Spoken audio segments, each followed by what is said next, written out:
મિત્રો, આ ઘટના કાલ્પનિક નથી, પણ વડોદરાના એક કમનસીબ મા બાપ સાથે કેનેડામાં બની ગયેલી હકીકત છે. લોહીના સંબંધો કેટલા ક્રૂર હોઈ શકે તેનો આ જીવતો જાગતો પુરાવો છે. આ વિડીયો જોઈને તમારી આંખોમાંથી આંસુ સરી પડશે તેની હું તમને ખાતરી આપું છું. આજના કળયુગમાં દીકરા બહુ કેવા હોઈ શકે તે જાણવા માટે આ હૃદયસ્પર્શી કહાનીને અંત સુધી સાંભળવા નમ્ર વિનંતી છે. વડોદરાના માંજલપુર વિસ્તારની એક જૂની પણ સુઘડ સોસાયટીમાં આજે સવારથી જ અલગ પ્રકારની ચહલપહલ હતી. શાંતિકુંજ નામના મકાનના દરવાજે ફોર સેલનું બોર્ડ ઉતરી ગયું હતું અને ત્યાં હવે નવા માલિકોના નામની તકતી લાગવાની તૈયારી હતી. આ ઘર રમણીકલાલ અને રમાબેનનું હતું, અથવા એમ કહીએ કે આજ સુધી હતું. 68 વર્ષના રમણીકલાલ, જેમણે આખી જિંદગી સરકારી શાળામાં શિક્ષક તરીકે નોકરી કરી હતી, તેઓ આજે પોતાની જીવનભરની મૂડી સમાન ઘર વેચી રહ્યા હતા. પણ તેમના ચહેરા પર ઘર વેચવાનું દુઃખ નહોતું, ઉલટાનું એક અનોખું તેજ હતું. આંખોમાં એક ચમક હતી જે કોઈ મોટા સ્વપ્ન પૂરા થતી વખતે હોય છે. રમણીકભાઈ, સાચે જ બધું વેચીને જાઓ છો? પાડોશી સુરેશભાઈએ પૂછ્યું. આ ઉંમરે પરદેશમાં ફાવશે? રમણીકલાલે હસીને જવાબ આપ્યો. સુરેશભાઈ, દીકરા પાસે જઈએ છીએ, ત્યાં ન ફાવે એવું બને? મારો આકાશ ત્યાં કેનેડામાં સાહેબ જેવી જિંદગી જીવે છે.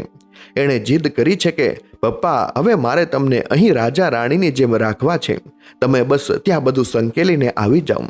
હવે દીકરો સામેથી આટલું કહેતો હોય તો પછી આ ઈંટો પથ્થરના મકાનનો મોહ શું રાખવો?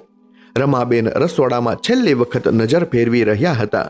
ઘૂંટણના દુખાવાને કારણે તેઓ ધીમે ધીમે ચાલતા હતા, પણ આજે ઉત્સાહમાં પગ થોડા હળવા લાગતા હતા. હાથમાં આકાશ અને પૌત્ર કબીરની તસવીર હતી. તેમણે તસવીરને છાતી સરસી ચાંપી. મારો લાલો, કેટલા વર્ષ થઈ ગયા એને જોઈએ. રમાબેન મનોમન બબડ્યા. છેલ્લા 1 મહિનાથી આકાશના વિડીયો કોલની ફ્રીક્વન્સી વધી ગઈ હતી. સ્ક્રીન પર દેખાતો તેનો હસતો ચહેરો જોઈને રમણીકલાલ અને રમાબેન પીગળી જતા. પપ્પા, તમે જે પૈસા ઘર વેચીને લાવો તે આપણે અહીં મારા મોર્ગેજમાં ભરી દઈશું, એટલે વ્યાજ બચે, અને પછી એ જ પૈસા તમારા નામે ફિક્સ કરી દઈશું.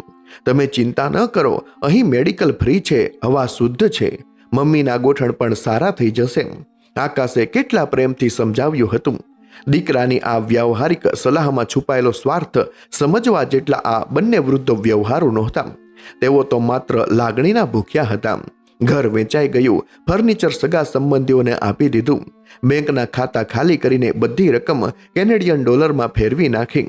હાથમાં માત્ર 2 મોટા સુટકેસ અને આંખોમાં સોનેરી સપના લઈને તેઓ વડોદરા એરપોર્ટ પર પહોંચ્યા ત્યારે આખી સોસાયટી તેમને વળાવવા આવી હતી. સૌ કોઈ કહેતું હતું, તમારું નસીબ સારું છે કે શ્રવણ જેવો દીકરો મળ્યો છે. પ્લેનની લાંબી મુસાફરી તેમના વૃદ્ધ શરીરો માટે થકવી નાખનારી હતી. કનેક્ટિંગ ફ્લાઇટ્સ, એરપોર્ટ પરનું ચેકિંગ અને અંગ્રેજી ભાષાની અજાણી ગૂંચવણો, આ બધા વચ્ચે રમણીકલાલ રમાબેનનો હાથ પકડી રાખતા. ચિંતા ન કર રમા, બસ થોડા કલાક પછી તો આકાશ લેવા આવશે. રમણીકલાલે રમાબેનને હૈયા ધારણા આપી. ટોરોન્ટો એરપોર્ટ પર જ્યારે તેઓ ઉતર્યા ત્યારે બહાર હાડ ગાળી નાખે તેવી ઠંડી હતી. ઇમિગ્રેશનની પ્રક્રિયા પૂરી કરીને તેઓ બહાર આવ્યા. તેમની આંખો આતુરતાથી ટોળામાં પોતાના વહાલ સોયા દીકરાને શોધી રહી હતી. 5 વર્ષ, પૂરા 5 વર્ષ પછી તેઓ આકાશને રૂબરૂ જોવાના હતા. એ રહ્યો આપણો આકાશ. રમણીકલાલનો અવાજ ધ્રુજી ઉઠ્યો. સામે જીન્સ અને લેધર જેકેટમાં સજ્જ આકાશ ઊભો હતો. હાથમાં મોંઘો ફોન હતો અને કાનમાં બ્લૂટૂથ. રમાબેન પોતાની લાકડીના ટેકે ઝડપથી ચાલવા લાગ્યા. તેમની ઈચ્છા હતી કે દીકરાને ભેટી પડે, માથે હાથ ફેરવે, પણ જેવું તેઓ નજીક પહોંચ્યા, આકાશનું વર્તન અપેક્ષા કરતા સાવ અલગ હતું. તેણે માતા પિતાના ચરણ સ્પર્શ ન કર્યા, ન તો પ્રેમથી ગળે લગાડ્યા. તેણે માત્ર ફોન પર વાત ચાલુ રાખીને હાથના ઈશારે હાઈ કર્યું અને પછી ઘડિયાળ સામે જોયું. જલ્દી ચાલો, પાર્કિંગના ચાર્જીસ બહુ મોંઘા છે અને મારે કાલે ઓફિસ પણ જવાનું છે. આકાશના મોઢેથી નીકળેલા આ પહેલા શબ્દો હતા. રમણીકલાલનો હાથ હવામાં જ અધ્ધર રહી ગયો, જે તેઓ દીકરાના ખંભે મૂકવા જતા હતા. રમાબેનને લાગ્યું કે કદાચ પરદેશમાં આવું જ હશે. છોકરાઓ થાકી ગયા હોય. તેણે મન મનાવ્યું. ગાડીમાં બેસતી વખતે આકાશે કહ્યું, સામાન ડેકીમાં જાતે ગોઠવી દો ને પપ્પા, મને કમરમાં થોડું દર્દ છે. 68 વર્ષના રમણીકલાલે ભારેખમ બેગો ઊંચકીને ગાડીમાં મૂકી.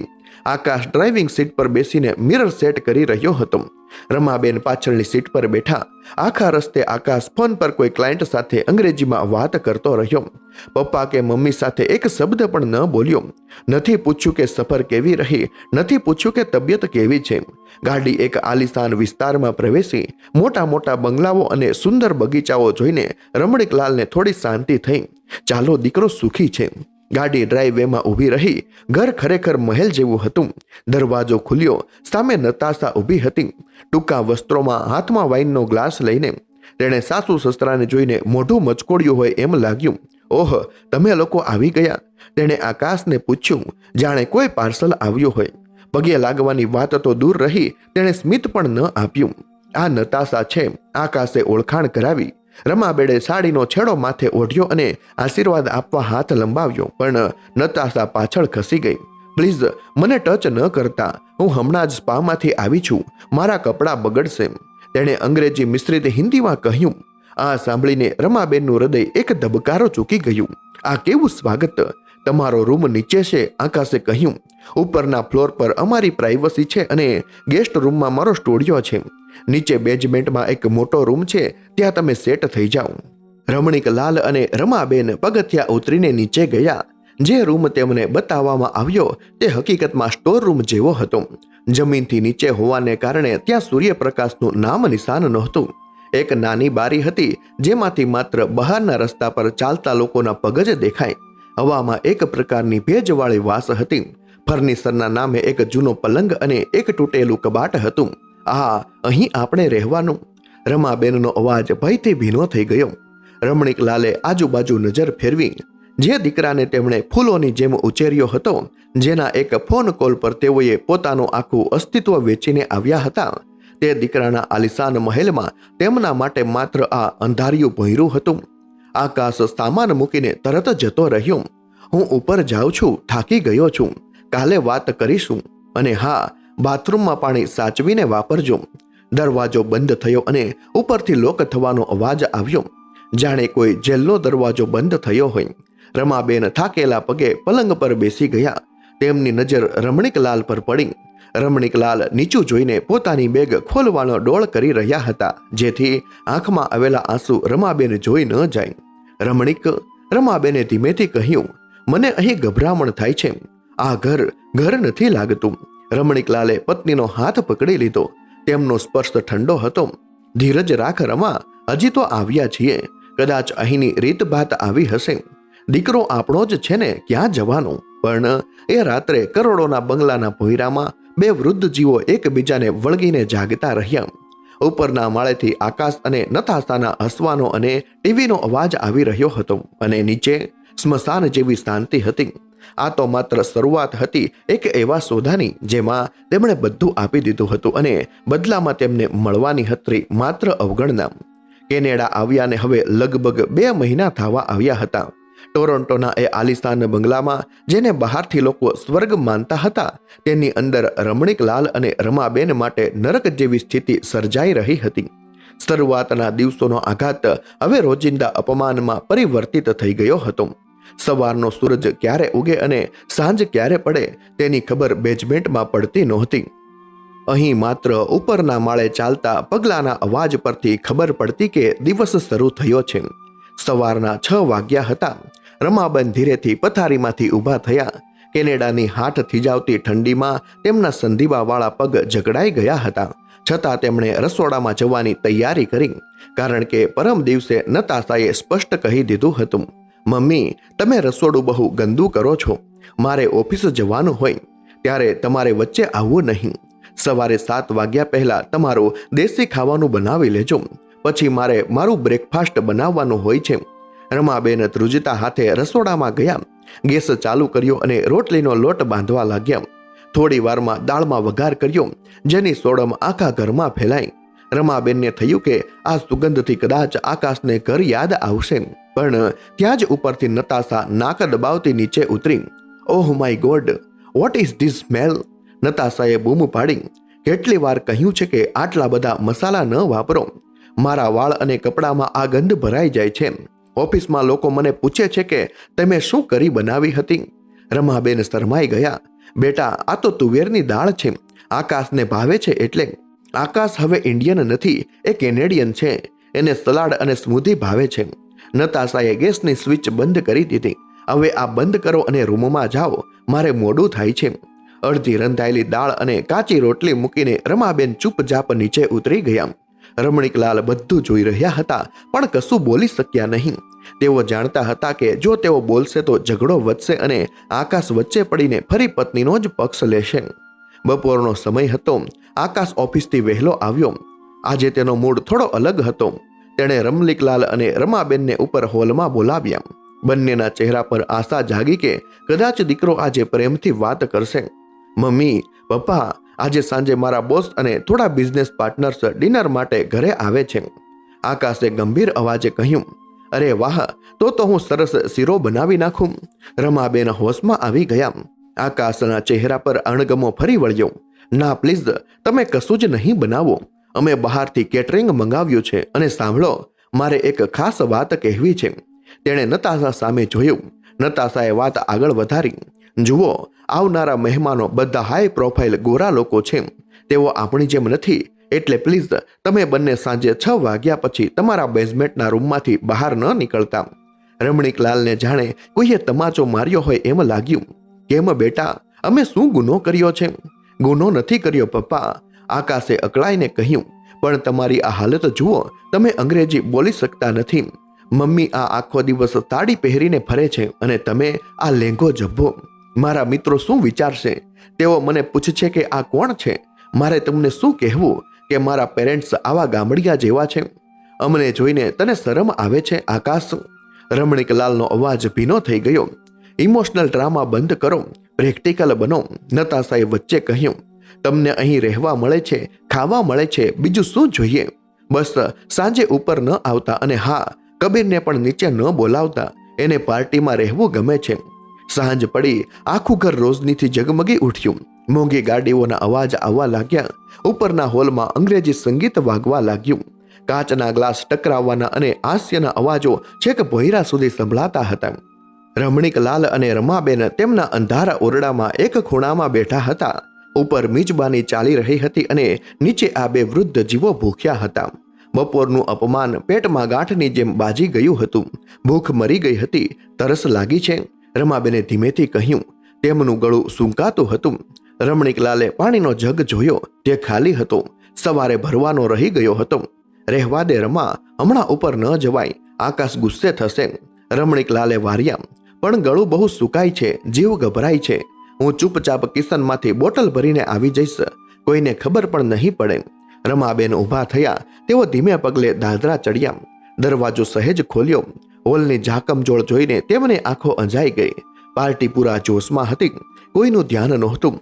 રમાબેન દિવાલના સહારે રસોડા તરફ સરક્યા. જેવા તેઓ ફ્રીજ પાસે પહોંચ્યા અને પાણીની બોટલ હાથમાં લીધી, ત્યાં જ એક વિદેશી મહેમાન ત્યાં ગ્લાસ મૂકવા આવ્યો. રમાબેનને જોઈને તે ચોંકી ગયો. રમાબેન ગભરાઈ ગયા. હાથમાંથી બોટલ છટકી ગઈ અને જોરથી અવાજ આવ્યો. સંગીત બંધ થઈ ગયું. બધાનું ધ્યાન રસોડા તરફ ગયું. નતાશા અને આકાશ દોડીને આવ્યા. રમાબેન ધ્રુજતા હાથે નીચે પડેલી બોટલ ઉપાડવા ગયા. પેલા વિદેશી મહેમાને નતાશાને પૂછ્યું. ઓહ નતાશા, આ કોણ છે? શું તે સફાઈ માટે ભારતથી નવી કામવાળી રાખી છે? આ શબ્દો સાંભળીને રમાબેન થીજી ગયા. તેઓ આશાભરી નજરે આકાશ સામે જોઈ રહ્યા હતા. તેમને હતું કે હમણાં આકાશ કહેશે, ના, આ મારી માં છે. પણ આકાશ ચૂપ રહ્યો. તે શરમથી માથું નીચું કરી ગયો. નતાશાએ બિનાવટી સ્મિત સાથે મહેમાનને જવાબ આપ્યો. હા, એના જેવું જ સમજો. એ ક્યારેક ગરબડ કરી નાખે છે, માફ કરજો. પછી નતાશા રમાબેન તરફ ફરી. તેની આંખોમાં અંગારા હતા. તેણે દાંત ભીસીને ગુજરાતીમાં કહ્યું. તમને ના પાડી હતી ને, કેમ મરવા બહાર આવ્યા? હવે આ નાટક બંધ કરો અને નીચે જાઓ. તમારું થોબડું જોઈને મારી પાર્ટીનો મૂડ ખરાબ થઈ ગયો. રમાબેનની આંખોમાંથી આંસુની ધાર વહેવા લાગી. તેઓ કશું બોલ્યા વગર અપમાનના ઘૂંટડા ગળીને ધ્રુજતા પગે પાછા બેઝમેન્ટ તરફ ચાલ્યા. જતા જતા તેમણે એકવાર પાછળ જોયું. આકાશ હજી પણ તે મહેમાન સાથે વાત કરવામાં મશગુલ થઈ ગયો હતો, જાણે કશું બન્યું જ ન હોય. નીચે આવીને રમાબેન પલંગ પર ફસડાઈ પડ્યા. રમણીકલાલ દોડીને પાસે આવ્યા. શું થયું રમા? રમાબેન ધ્રુસકે ને ધ્રુસકે રડી પડ્યા. રમણીક, એણે મને કામવાળી કહી અને આકાશ, મારો આકાશ ચૂપ રહ્યો. એણે એક શબ્દ પણ ન ઉચ્ચાર્યો. શું આપણે આ દિવસ જોવા માટે ઘરબાર વેચીને અહીં આવ્યા હતા? રમણીકલાલે રમાબેનને છાતી સરસા ચાંપી લીધા. તેમની પોતાની આંખો પણ વરસી રહી હતી. ઉપર પાર્ટીનું સંગીત ફરી ચાલુ થઈ ગયું હતું, પણ નીચે આ બે જીવતા માણસોની લાશ જેવી હાલત હતી. તે રાત્રે કોઈ જમવા માટે બોલાવવા પણ ન આવ્યું. પતિ પત્ની બંને ભૂખ્યા પેટે આંસુથી ભીના ઓશિકા પર માથું મૂકીને પડ્યા રહ્યા. આ સોનેરી પિંજરામાં હવે શ્વાસ રૂંધાવા લાગ્યો હતો, પણ ભાગીને જવું ક્યાં? પાસપોર્ટ અને પૈસા તો આકાશના લોકરમાં કેદ હતા અને તેમનું સ્વાભિમાન આ ઘરની 4 દિવાલો વચ્ચે કચડાઈ ગયું હતું. કેનેડાના એ આલિશાન ઘરમાં દિવસો વીતતા જતા હતા, પણ રમણીકલાલ અને રમાબેન માટે દરેક દિવસ એક યુગ જેવો લાંબો અને કષ્ટદાયક બની ગયો હતો. સમયની સાથે પરિસ્થિતિ સુધરવાને બદલે વધારે વણસી રહી હતી. શરૂઆતમાં જે વર્તન માત્ર અણગમો લાગતું હતું, હવે તે સ્પષ્ટ નફરતમાં બદલાઈ ગયું હતું. બપોરના 2 વાગ્યા હતા. રમાબેન અને રમણીકલાલ ડાઇનિંગ ટેબલ પર જમવા માટે બેઠા હતા. નિયમ મુજબ આકાશ અને નતાશા જમી લે ત્યારબાદ જ તેમણે રસોડામાં પ્રવેશવાનો હતો. આજે રમાબેનને બહુ ભૂખ લાગી હતી. સવારે માત્ર ચા પીધી હતી, કારણ કે નાસ્તામાં ટોસ્ટ બળી ગયા હતા, તો નતાશાએ ગુસ્સામાં ડસ્ટબિનમાં નાખી દીધા હતા અને બીજું કંઈ બનાવવાની મનાઈ ફરમાવી હતી. રમાબેને ફ્રીજ ખોલ્યું. અંદર તાજા સફરજન, દ્રાક્ષ અને જ્યુસના કેન પડ્યા હતા. એક ક્ષણ માટે તેમનો હાથ લાલ સફરજન તરફ ગયો, પણ ત્યાં જ પાછળથી નતાશાનો અવાજ આવ્યો. મમ્મી, શું કરો છો? નતાશા હોલમાં લેપટોપ પર કામ કરતી હતી ત્યાંથી જ ત્રાડુકી. રમાબેનનો હાથ થંભી ગયો. બેટા, ભૂખ લાગી છે તો એક સફરજન. એ સફરજન ઓર્ગેનિક છે, કબીર માટે લાવ્યા છીએ. નતાશાએ કઠોરતાથી કહ્યું. તમારા માટે કાઉન્ટર પેલી બ્રેડ પડી છે અને રાતની વધેલી ખીચડી છે, એ ગરમ કરી લો. અને સાંભળો, ગેસ વધારે વાર ચાલુ ન રાખતા. રમણીકલાલ ટેબલ પર પાણીનો ગ્લાસ ભરીને બેઠા હતા. તેમણે આ સાંભળ્યું. તેમનું લોહી ઉકળી ઉઠ્યું, પણ લાચારીએ તેમને જકડી રાખ્યા હતા. રમાબેન નિશાસો નાખીને પેલી 2 દિવસ જૂની સૂકી બ્રેડ અને રાતની ઠંડી ખીચડી લઈને ટેબલ પર આવ્યા. લ્યો, ખાઈ લો. રમાબેન પતિની થાળીમાં ખીચડી મૂકી. ખીચડી સાવ સુકાઈ ગઈ હતી. ગળા નીચે ઉતારવી મુશ્કેલ હતી. રમા, તું ખાઈશ? રમણીકલાલે પૂછ્યું. મને બહુ ભૂખ નથી, રમાબેને જુઠ્ઠું બોલ્યા, કારણ કે ખીચડી માંડ એક વ્યક્તિ પેટ ભરી શકે તેટલી જ હતી. તેમણે સૂકી બ્રેડ પાણીમાં બોળીને ખાવાનું શરૂ કર્યું. આ દ્રશ્ય જોઈને દિવાલ પર લટકતી ભગવાનની છબી પણ કદાચ રડી પડી હોત. જે મા બાપે દીકરાને ગરમ રોટલી ખવડાવવા પોતે ટાઢું ખાધું હતું, આજે એ જ મા બાપના નસીબમાં દીકરાના ઘરમાં વાસી ટુકડા લખાયા હતા. જમ્યા પછી રમાબેન થોડીવાર હોલમાં સોફા પર બેસવા ગયા. બેઝમેન્ટમાં બહુ ઠંડી હતી અને હોલમાં બારીમાંથી થોડો તડકો આવતો હતો. ટીવી સામે પડ્યું હતું. રમાબેનને થયું કે લાવને થોડીવાર ભજન સાંભળું, મનને શાંતિ મળે. તેમણે ધ્રુજતા હાથે રિમોટ ઉપાડ્યું અને ભજનની ચેનલ લગાવી. નરસિંહ મહેતાનું પ્રભાતિયું શરૂ થયું અને રમાબેનની આંખો મીંચાઈ ગઈ. 2 મિનિટ માટે તેઓ ભૂલી ગયા કે તેઓ ક્યાં છે. તેમને વડોદરાનું ઘર યાદ આવી ગયું, પણ આ શાંતિ ક્ષણ ભંગુર હતી. દરવાજો ખુલ્યો અને આકાશ અંદર આવ્યો. તેણે જોયું કે મમ્મી સોફા પર બેસીને ટીવી જોઈ રહ્યા છે અને પપ્પા બાજુમાં ખુરશીમાં બેઠા છે.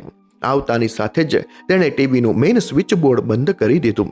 ભજનનો અવાજ અચાનક બંધ થઈ ગયો. રમાબેન ઝબકીને જાગી ગયા. કેમ બંધ કર્યું બેટા? હજી તો શરૂ જ કર્યું હતું. આકાશનો ચહેરો ગુસ્સાથી લાલ હતો. મમ્મી, તને ખબર છે અહીં કેનેડામાં લાઇટ બિલ કેટલું આવે છે? આખો દિવસ ટીવી, હીટર, લાઇટ બસ વાપરવું જ છે. બિલ કોણ ભરશે? તમારા પેન્શનના પૈસા તો અહીંના એક અઠવાડિયાના ખર્ચામાં પણ નથી પૂરા થતા. રમણીકલાલથી હવે ન રહેવાયું. આકાશ, આ શું બોલે છે? અમે આખો દિવસ અંધારામાં બેસી રહીએ છીએ. દિવસમાં માત્ર અડધો કલાક ટીવી જોયું તો એમાં તારું ક્યુ બિલ ફાટી ગયું. પપ્પા, તમે વચ્ચે ન બોલો. આકાશે મોટેથી કહ્યું. તમને અહીંના ખર્ચાની ખબર નથી પડતી. તમે બંને અહીં મફતમાં રહો છો, ખાવ છો, ઉપરથી આ મોજ શોખ.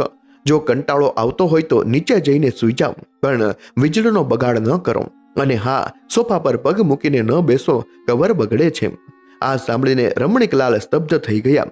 મફતમાં રહો છો શબ્દ તેના હૃદયમાં તીરની જેમ ખૂંચી ગયો. જે ઘર માટે તેમણે પોતાની આખી જિંદગીની કમાણી આપી દીધી, એ ઘરમાં તેઓ હવે મફતિયા બની ગયા હતા. તેઓ ચૂપચાપ ઊભા થયા. રમાબેનનો હાથ પકડ્યો અને કહ્યું, ચાલ રમા, આપણે નસીબમાં અંજવાળું નથી લખ્યું. બંને જણા ફરી પાછા એ જ અંધારા ભોયરા તરફ પ્રયાણ કરી ગયા. સાંજ પડતાની સાથે વાતાવરણ વધુ ઉદાસીન બની ગયું. રમણીકલાલ અને રમાબેન તેમના રૂમમાં બેઠા હતા. ઉપરથી કબીરના રમવાનો અવાજ આવી રહ્યો હતો. 7 વર્ષનો કબીર તેના દાદા દાદીને ખૂબ પ્રેમ કરતો હતો, પણ નતાશા તેને નીચે આવવા દેતી નહોતી. અચાનક દાદર પર ધીમા પગલાંનો અવાજ આવ્યો. દરવાજો સહેજ ખુલ્યો. કબીરનું નાનકડું માથું દેખાયું. તેણે આજુબાજુ જોયું કે મમ્મી પપ્પા કોઈ જોતું નથી ને, અને પછી દોડીને અંદર આવ્યો. દાદા દાદી, તે ધીમેથી બોલ્યો. રમાબેનના ચહેરા પર સ્મિત આવી ગયું. મારો લાલો આવ્યો. તેમણે હાથ ફેલાવ્યા.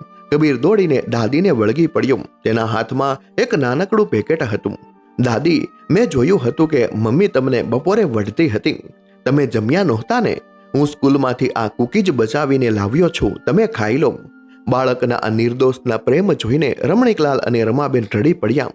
જે સગા દીકરાને તેમણે ખવડાવ્યું હતું તે આજે અન્ન ગણતો હતો, અને આ નાનકડો પૌત્ર પોતાની સ્કૂલ બેગમાં તેમના માટે ખાવાનું છુપાવીને લાવ્યો હતો.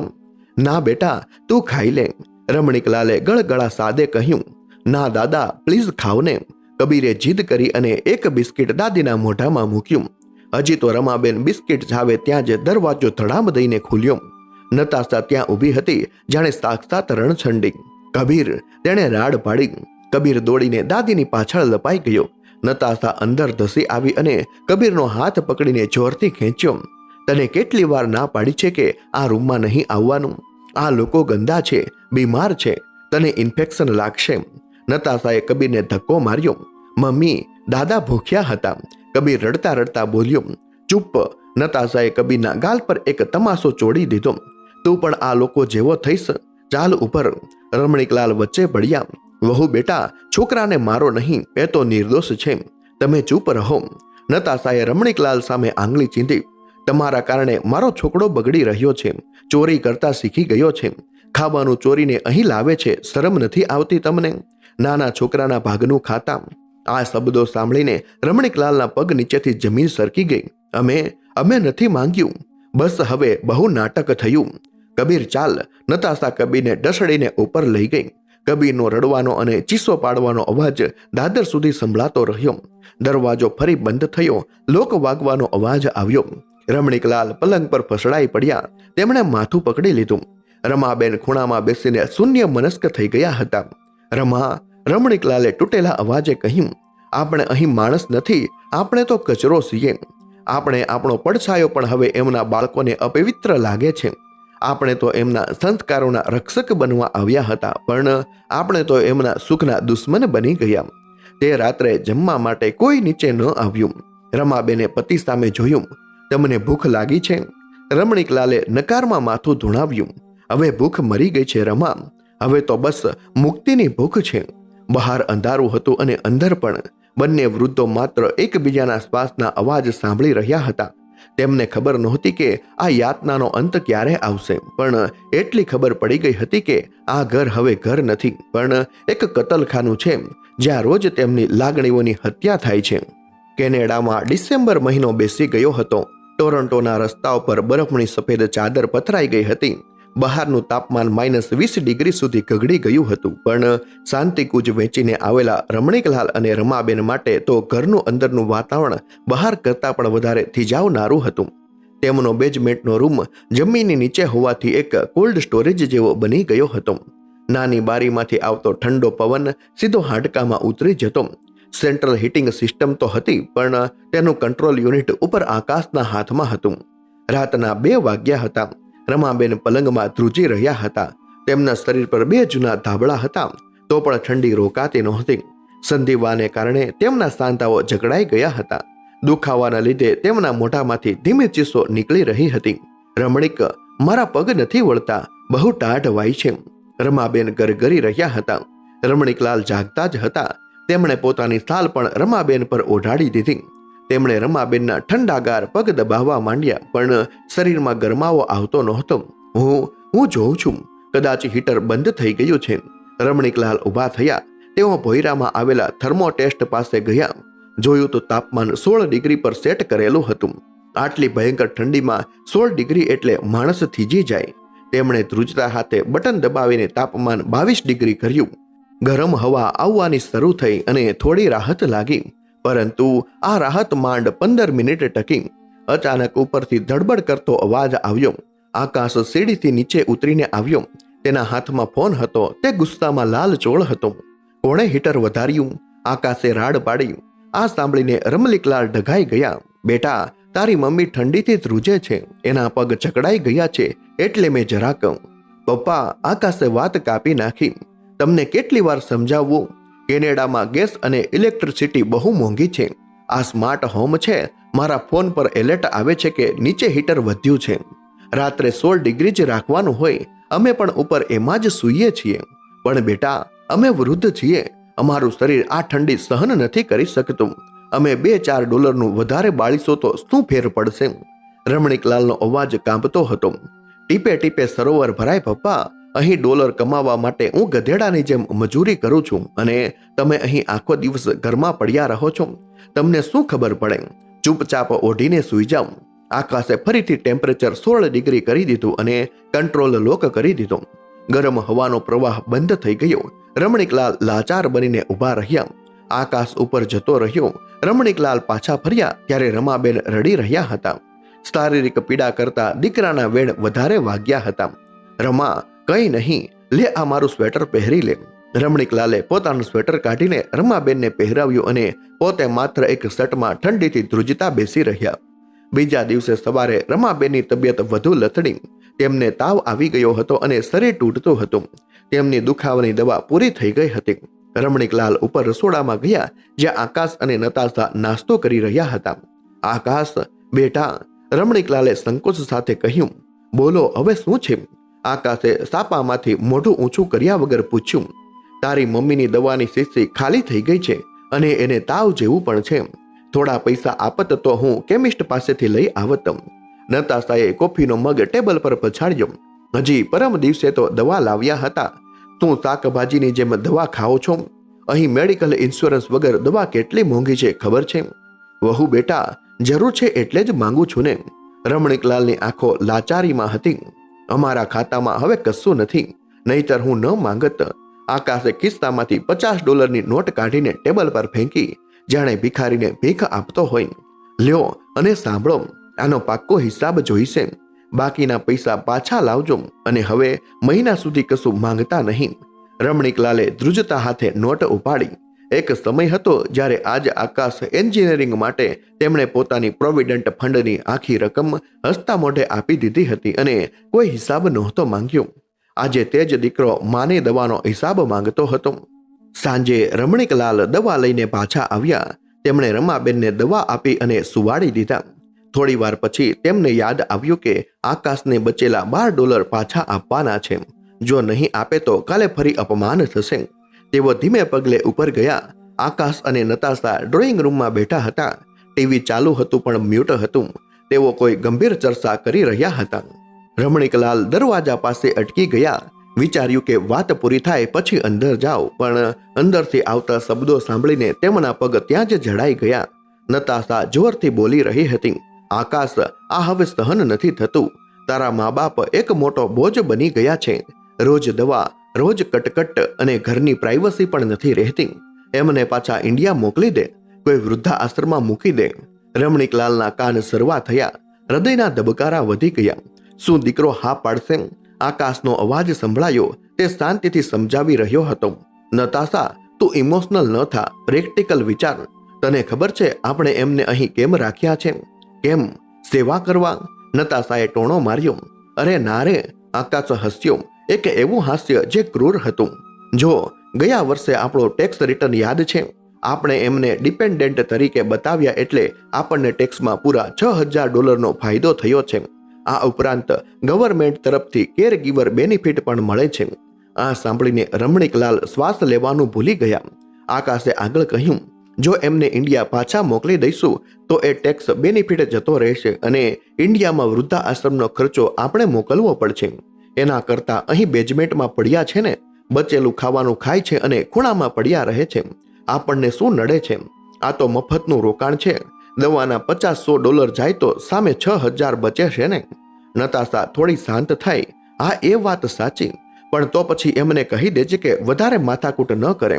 અને હા, આવતા વર્ષે કબીરને બેબી સીટર પાસે મૂકવાને બદલે આ ડોસા ડોસી પાસે મુકાવીશું તો બેબી સીટરના પૈસા પણ બચશે.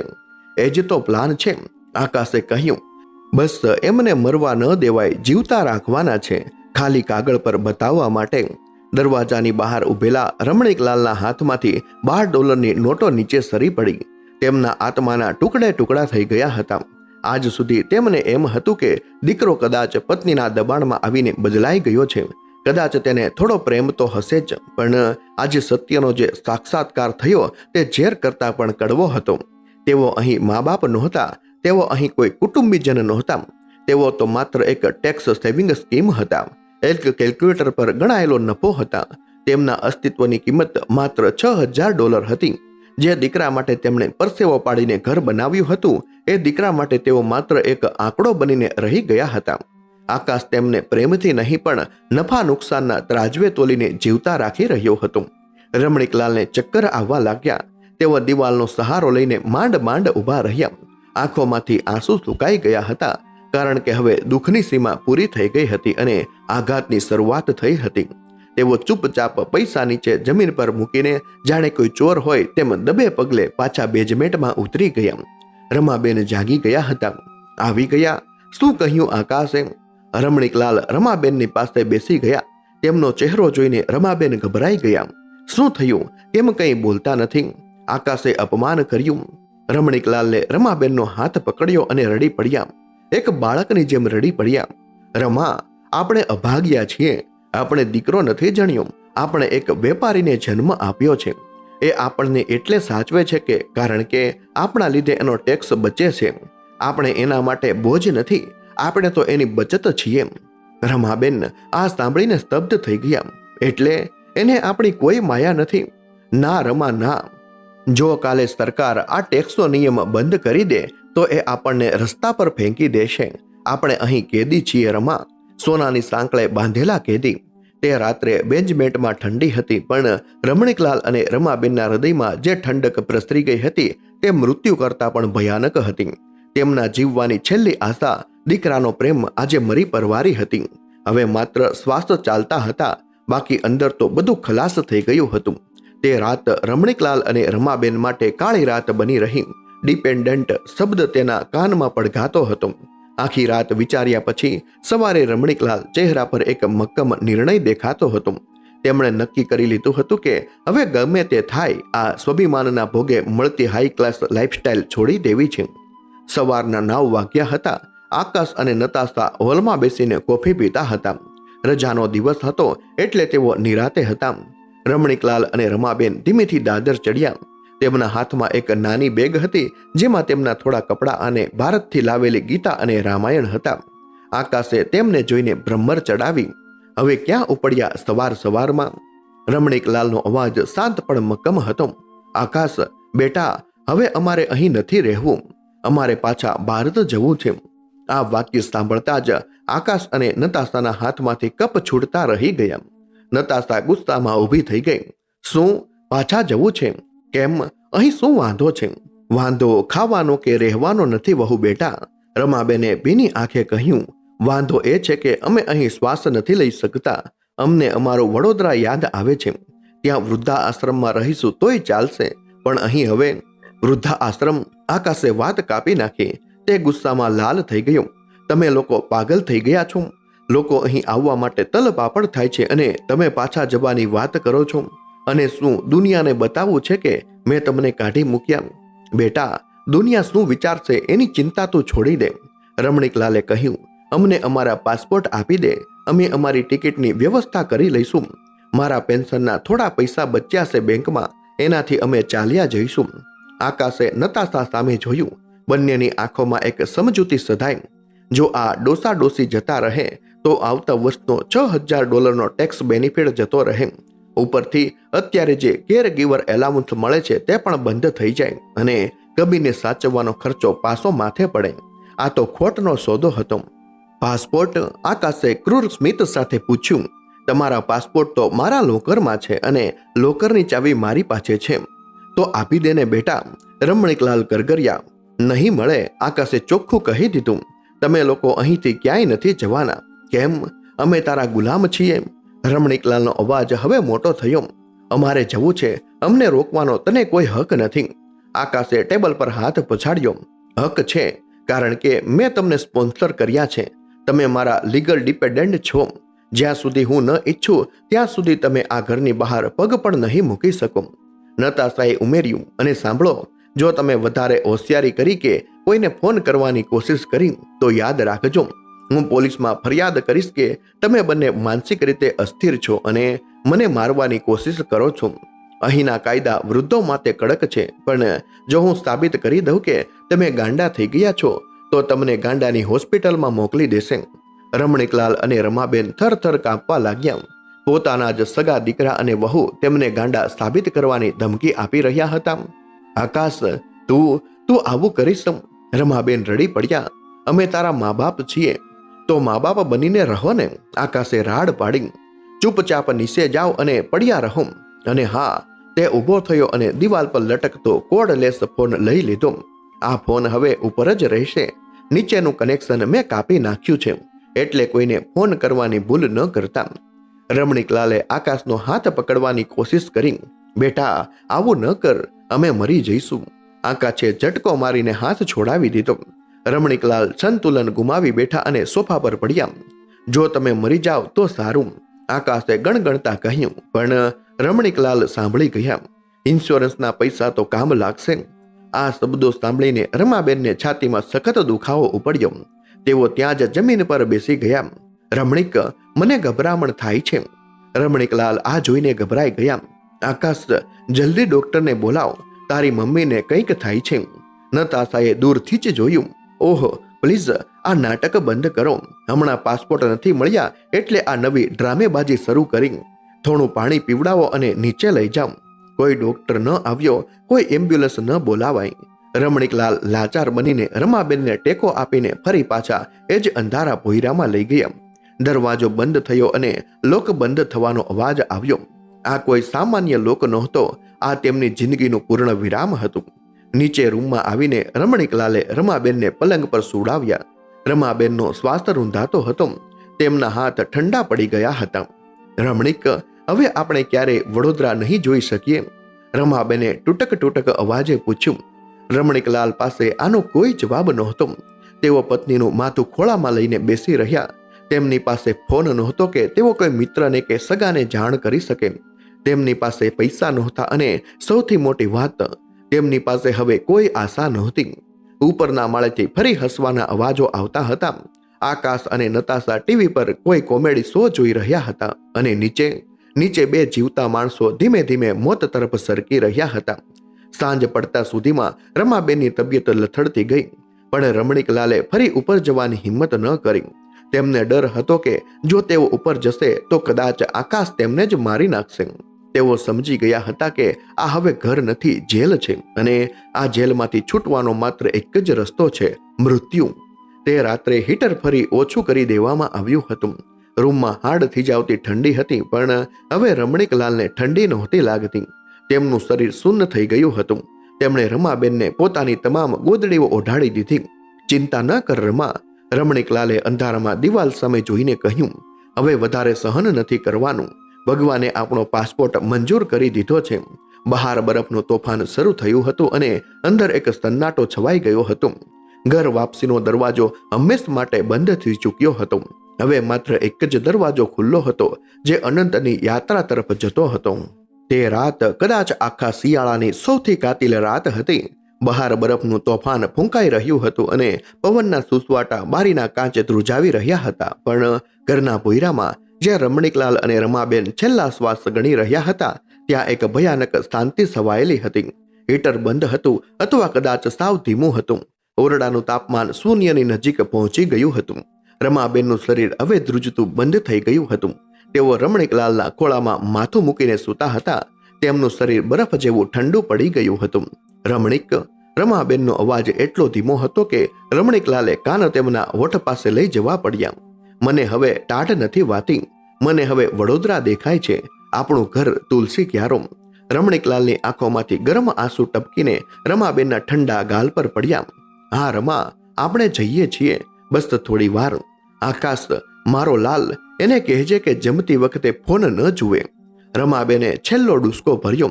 તેમની આંખો સ્થિર થઈ ગઈ, શ્વાસ થંભી ગયો. રમણીકલાલ આ જોઈને સ્તબ્ધ થઈ ગયા. તેમણે ધ્રુજતા હાથે રમાબેનની આંખો બંધ કરી.